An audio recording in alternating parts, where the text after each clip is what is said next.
रुड़की से आज सुबह एक दिल दहला देने वाली खबर सामने आई है। गंगनहर कोतवाली इलाके के रामपुर चुंगी में एक चाय की दुकान में गैस सिलेंडर फटने से भीषण धमाका हो गया। सुबह करीब 5:30 बजे हुए इस ब्लास्ट में दुकान पूरी तरह बर्बाद हो गई, जबकि चाय पी रहे 2 लोग गंभीर रूप से घायल हो गए। स्थानीय लोगों ने बहादुरी दिखाते हुए घायलों को मलबे से निकालकर सिविल अस्पताल पहुंचाया, जहां से उनकी नाजुक हालत को देखते हुए हायर सेंटर रेफर किया गया है। पुलिस मौके पर है। शुरुआती जाँच में गैस लीकेज की आशंका जताई जा रही है। मैं क्या नाम है अपने घर से निकल कर 4 बजे इब्राहिमपुर गांव में जा रहा था, तो यहाँ देखा कि तारों में भी आग लग रही है और खोखे में भी आग लग रही है। मैं इसके आदमी के घर गया, इसके आदमी के घर जाकर उन्हें उठाया। मैंने कहा जी तुम्हारे खोखे में आग लग रही है, तो बेचारे आनंद फरन मेरी गाड़ी में बैठ कर आए और मैं उन्हें चुंगी में छोड़ कर चला गया। उन्होंने बैठा के खोखे में ताला खोल लेते तो उनका सिलेंडर फट गया। अच्छा। और वो क्या नाम घायल है, 2 या 3 बता रहे। मैं तो चला गया था फिर अपने गाँव में, फिर मैं घायल हुए बेचारे किस तरह गए थे, बस सिलेंडर ना फटे, सारा छप्पर छुप्पर जल गया था उनका। 2026 और 27 के बजट को लेकर आज काशी के व्यापारियों से मुंसिफ टीवी के रिपोर्टर पंकज तिवारी ने खास बातचीत की है। व्यापारियों ने बजट को लेकर कहा कि इस बार हम लोगों को पूर्ण विश्वास है कि इस बार का बजट मध्यम वर्गीय लोगों के हित में आएगा। 26 और 27 का जो बजट 1 तारीख को आना है, उसी में व्यापारी लोग हमारे साथ हैं। प्रकाश जायसवाल जी हैं, उनसे बातचीत करना चाहूंगा। सर, जो बजट आ रही है 26-27 की 1 तारीख को, उसको लेकर क्या विचार आपका है? देखिए, जहां तक बजट की आपने बात की, अभी तक जो भी केंद्र सरकार द्वारा बजट आ रहे हैं उसमें मध्यम वर्ग को बिल्कुल दरकिनार कर दिया गया है जी। ठीक है, आज जो मध्यम वर्ग है बैठ के 1 और 2 तारीख को आने वाले बजट की तरफ टुकटी लगा के बैठा हुआ है कि हमारे हित में केंद्र सरकार क्या देती है। क्या कहना चाहेंगे, आपका क्या राय रहेगा? मेरा नाम अरविंद यादव है। बजट आने से पहले सर हर वर्ग के लोग, छोटा व्यापारी, बड़ा व्यापारी, सब लोग टकटकी लगा के बैठे रहते हैं कि हमारे हित के लिए क्या आ रहा है जी। और खास करके मध्यम वर्ग के व्यापारियों को या आम जनता को भी बजट से बड़ा आशा रहता है कि हमारे हित में क्या आ रहा है। अगर किसी छोटे से घर में अगर शादी ब्याह के लिए अगर जाया जाए, आज महंगाई इतनी गोल्ड हो गया है कि आज एक छोटा सा व्यापारी अपने या छोटा सा परिवार अपने बहन बेटी के लिए शादी के लिए गोल्ड ले नहीं सकता। विशेष करके गोल्ड से लेकर महंगाई से लेकर इस पर विशेष ध्यान देना चाहिए। अच्छा, और लोग भी हैं, क्या कहना चाहेंगे भैया बजट को लेकर? तो हमेशा मध्यम वर्ग उम्मीद करती है सरकार से, लेकिन कभी सरकार करती नहीं है। इस बार पूरी उम्मीद है कि बजट हम लोग के लिए कुछ आए, मध्यम वर्ग के लिए कुछ करे सरकार। अब देखिए, लोग यहाँ बैठे हुए लोगों का कहना है कि मध्यम वर्ग के लिए देखिए क्या कुछ बजट में आता है। अब 1 तारीख को क्या बजट में मध्यम वर्ग का सुना जाना होता है या नहीं? मुंसिफ टीवी से पंकज तिवारी, वाराणसी। झांसी में यूजीसी के नए नियमों में बदलाव की मांग को लेकर स्वर्ण समाज ने राष्ट्रपति को संबोधित ज्ञापन जिलाधिकारी को सौंपा है। एडवोकेट संजीव तिवारी के नेतृत्व में सौंपे गए ज्ञापन में कहा गया कि प्रस्तावित यूजीसी नियम शैक्षणिक माहौल और निष्पक्षता को प्रभावित कर सकते हैं। समाज ने झूठी शिकायतों पर सख्त सजा और सभी वर्गों के बराबर अवसर देने की मांग की है।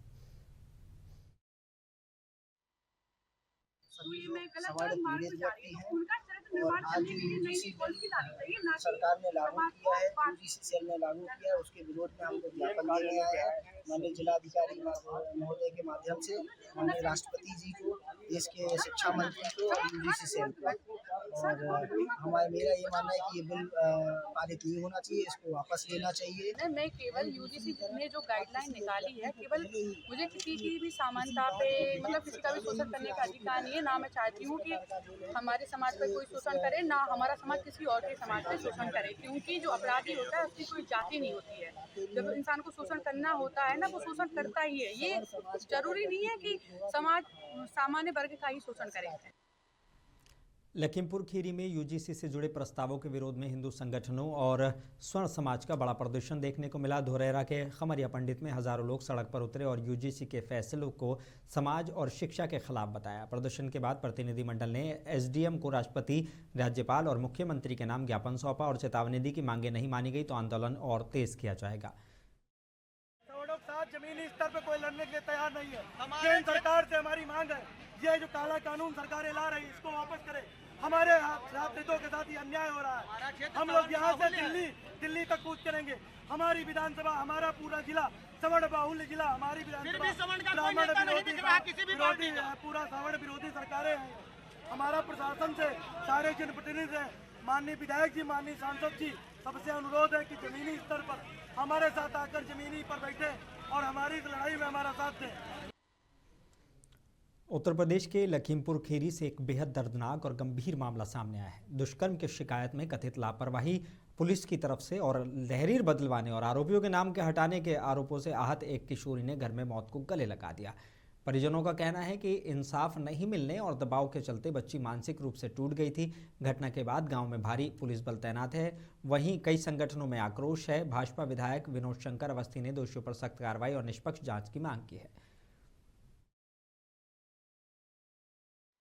हाँ, तहरीर दी थी हमने, तो 2 तहरीरें मानी नहीं, तीसरी तहरीर जो अपने हाथ लिखवाया वही मान्य किया।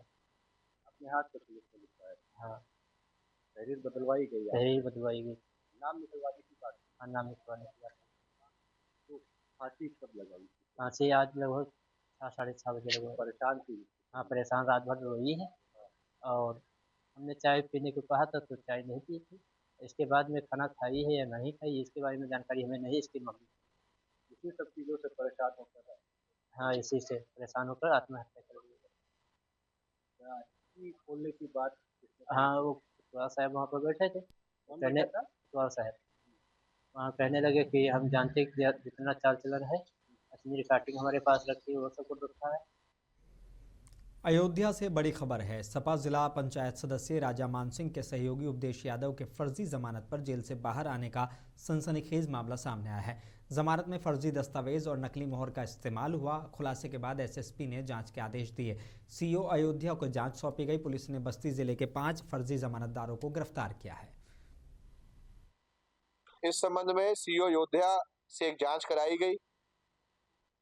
ये जमानत परिपत्र और जमानतदार जनपद बस्ती के पाए गए और जब संबंधित थाने, तहसील और संबंधित प्रधान जिनके द्वारा इसको तस्दीक किया जाना था प्रक्रिया के तहत उनसे इस संबंध में आख्या ली गई, बयान लिए गए, तो ये समझ में आया कि जमानत परिपत्र कभी भी संबंधित थाने और तहसील या संबंधित प्रधान जी के पास तस्दीक होने के लिए गए ही नहीं। माननीय न्यायालय से किसी के द्वारा इसको प्राप्त कर कूट रचित ढंग से इसको अपने पास से ही संबंधित थाना प्रभारी, तहसीलदार और प्रधान जी की मोहर लगा करके उस पे सिग्नेचर करके और फर्जी परिपत्र तैयार करके माननीय न्यायालय में प्रस्तुत किए गए। अयोध्या से बड़ी सियासी खबर है। 2027 विधानसभा चुनाव की तैयारी में जुटी समाजवादी पार्टी ने संगठन को और मजबूत करते हुए कृष्णा निषाद को समाजवादी लोहिया वाहिनी का प्रदेश उपाध्यक्ष नियुक्त किया है। अयोध्या में हुए स्वागत कार्यक्रम में कृष्णा निषाद ने दावा किया कि 2027 में अखिलेश यादव मुख्यमंत्री बनेंगे और अयोध्या की सभी सीटें सपा के खाते में जाएंगी। उन्होंने कहा कि चुनाव डेवलपमेंट इशू पर लड़ा जाएगा और जनता सपा सरकार को आज भी याद करती है। जो है मेरा स्वागत कार्यक्रम था और मुझे जो लोहिया वाहिनी का प्रदेश उपाध्यक्ष नामित किया गया है। यही मेरा स्वागत कार्यक्रम था आज। जो है इतनी हमारे समाज को, जो हमारी छोटे से कार्यकर्ता को माननीय राष्ट्रीय अध्यक्ष जी जो इतना सम्मान और इज्जत देने का काम किया, मैं उनके दिल की गहराई से बहुत बहुत धन्यवाद करता हूँ। देखिए SIR जो चल रहा है, हम लोग बूथ पे हमारे जो है हम लोग भी काम कर रहे हैं और हमेशा काम करते हैं। SIR जो है ये फिलहाल बीजेपी के जो है फर्जी चीजें चला रहे हैं। उसे कितने लोगों का जो नाम था 2003 में लिस्ट में, उनका भी नाम काट दिया गया है और हम लोग के दौड़ रहे हैं, सबसे बात हो रही है, हम लोग कर भी रहे हैं और जो कितने लोगों का नाम काटा जा रहा है, लोगों को सिर्फ परेशान किया जा रहा है। उससे कोई फायदा सिर्फ ये है कि चक्कर लगा रहे हैं, दौड़ रहे हैं बस। मुजफ्फरनगर से बड़ी कार्रवाई की एक खबर सामने आई है। मीरापुर थाना पुलिस ने NDPS एक्ट के तहत मादक पदार्थों की तस्करी में लिप्त 2 सगे भाइयों लोकेंद्र और योगेंद्र की करीब 4 करोड़ रुपए की संपत्ति कुर्क कर ली है। पुलिस ने ढोल पिटवाकर मुनादी कराई और मकान और जमीन को सीज किया। SSP संजय कुमार वर्मा ने कहा, अपराध से कमाई गई संपत्ति अब सुरक्षित नहीं है, कार्रवाई आगे भी जारी रहेगी। देखिए, जो अभी 68F के तहत ऑपरेशन सवेरा के तहत जो पीट NDPS एक्ट के तहत कार्रवाई की गई थी, इसमें लोकेंद्र योगेंद्र 2 जुगल भाई थे जो कि बुढ़ाना के रहने वाले थे। मीरापुर के केस के मामलों में 68F के तहत सफीमा कोर्ट ने आदेश किया था, जिसके परिदृश्य में आज उनकी जो है 4 करोड़ की जो प्रॉपर्टी थी विभिन्न स्थानों पर, चाहे वो मकान के रूप में हो या जमीन के रूप में हो, वो कुर्क कर दी गई है, सीज कर दिया गया है। तथा जो जिलाधिकारी महोदय का 22/1/2026 को आदेश हुआ था, उसी क्रम में ये आदेश आज सीजर के रूप में व्यवहारिक रूप से इसको पारित कर दिया गया है और सीजर की कार्रवाई सुनिश्चित कर दी गई है। बुलंदशहर के सिकंदराबाद औद्योगिक क्षेत्र में आज बड़ी कार्रवाई देखने को मिली है, जब पॉल्यूशन कंट्रोल बोर्ड, भूजल विभाग और पुलिस की संयुक्त रेड में तिरुपति केमिकल फैक्ट्री का अवैध खेल उजागर हो गया है। फैक्ट्री में खतरनाक सल्फ्यूरिक और हाइड्रोक्लोरिक एसिड का गैरकानूनी भंडारण पाया गया है। अधिकारियों को भूजल प्रदूषण की आशंका है। प्रशासन ने फैक्ट्री सील कर दी है। सैंपल जांच को भेजे गए हैं और मालिक पर गंभीर धाराओं में केस दर्ज किया गया है। दौरान हमें एक फैक्ट्री फाइंड आउट हुई है जिसका नाम इन्होंने केके केमिकल बताया, साथ में तिरुपति करके पेपर भी दिखाए हैं, परंतु पेपर में जो उल्लेखित है उससे इतर इनके यहाँ H2SO4 एवं HCl की भारी मात्रा में 5-6 टैंकर भंडारित पाए हैं, जैसा आप देख भी रहे हैं। तथा HCl को ये लोग इन्होंने बताया कि ट्रेडिंग कर रहे हैं, परंतु इन लोगों द्वारा HCl की प्रोसेसिंग की जा रही है, क्योंकि बाहर पानी जो है इनका ट्रीटमेंट सिस्टम का इन्होंने स्टोरेज वगैरह बना रखी है, हौदी बना रखी है, जिसके माध्यम से पानी बाहर नाली में जा रहा है और ग्राउंड वाटर जो इनका परिसर है उसमें पूरे में ग्राउंड वाटर भंडारित पाया गया। तो हम लोगों ने स्लज के भी सैंपल लिए हैं, बोरवेल के सैंपल लिए। बोरवेल के पाइप जो खोले गए तो वो पूरे रेड पाए गए हैं और बारिश के दौरान इन सारे जो हजारस वेस्ट ड्रम्स जो हैं उनसे फ्यूम्स जनरेट हो रही निकल रही हैं।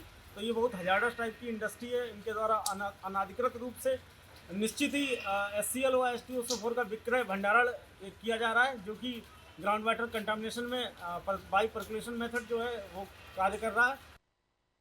अमरोहा जिले के नौगांवा सादात कस्बे में खेड़ी मोड़ के पास हैदर रजा के किराना स्टोर में लाखों की चोरी से हड़कंप मच गया है। चोर छत के रास्ते दुकान में घुसे, CCTV के कनेक्शन काटे और मसाले, तंबाकू और ड्राई फ्रूट समेत कीमती सामान ले उड़े। सुबह घटना सामने आई तो पुलिस मौके पर पहुंची। थाना प्रभारी सुनील कुमार ने जल्द खुलासे का भरोसा दिया है। ये घटना 25 जनवरी की रात की है करीबन। अभी टाइम का तो मुझे पता नहीं किस टाइम चोर आए, लेकिन वो ऊपर से खिड़की विंडो तोड़ के और नीचे जो हमारा मेन सामान था, गगन, सिगरेट, गोल्ड फ्लैग, तंबाकू, ये लगभग 1 लाख रुपए से ऊपर का सामान वो चुरा के ले गए। पुलिस को मैंने सूचना दे दी थी, लेकिन अभी तक कोई एक्शन पुलिस के द्वारा नहीं लिया गया। क्या चाहते हो आप?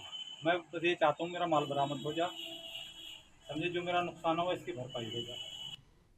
मुरादाबाद में चंद घंटों की बारिश ने नगर निगम की तैयारियों की पोल खोल दी है। मियाँ कॉलोनी वार्ड 69 की सड़कों पर जल भराव से राहगीर और स्थानीय लोग परेशान हैं। नालों की निकासी बंद होने से गंदा पानी सड़क पर फैल गया, जिससे बीमारियों का खतरा बढ़ा है। मस्जिद तक पानी भरने से नमाजियों को दिक्कत है। लोगों ने तुरंत सड़क निर्माण और जल निकासी सुधार की मांग की है। ये प्रॉब्लम है कि क्या तो हम तो यहाँ नाले भरे पड़े हैं, पानी भरा पड़ा है और गलियों के अंदर पानी भरा पड़ा है। गली ऊंची होना चाहिए, सड़क ऊंची होना चाहिए। ये प्रॉब्लम है। ये नालों में से आ रहा है, ये नाले भरे पड़े हैं। पहले से तो नहीं आता, अब सड़क नाला बना है जब से और आगे पानी भरने लगा। परेशानी हो रही है जिस दिन से नाला बना है। पानी नाला बनने से पहले इतना नहीं था, जिस दिन से नाला बना और ज्यादा पानी आ रहा है। यहाँ पे मस्जिदों में परेशानी हो रही है नमाजियों को। हम ये चाह रहे हैं कि यहाँ की सड़क जल्दी बने। यहाँ पे जरा सी देर बारिश पड़े तो पानी खड़ा हो जाएगा गलियों में। बरसात नहीं है तो इतना पानी भर गया, जब बरसात पड़ेगी तो यहाँ घुटनों तक पानी खड़ा हो जाएगा। लोगों को परेशानी हो गई निकलने में यहाँ से। मुरादाबाद के पाकबड़ा थाना इलाके में 20 सड़क विवाद का वीडियो वायरल होने से हड़कंप मच गया है। बुध बाजार में चाट की दुकान पर युवक और युवतियों में नोकझोंक से कुछ देर ट्रैफिक जाम रहा। पुलिस ने वीडियो के आधार पर जांच शुरू कर संबंधित यूट्यूबर्स से पूछताछ की। फिलहाल कोई लिखित शिकायत नहीं मिली है।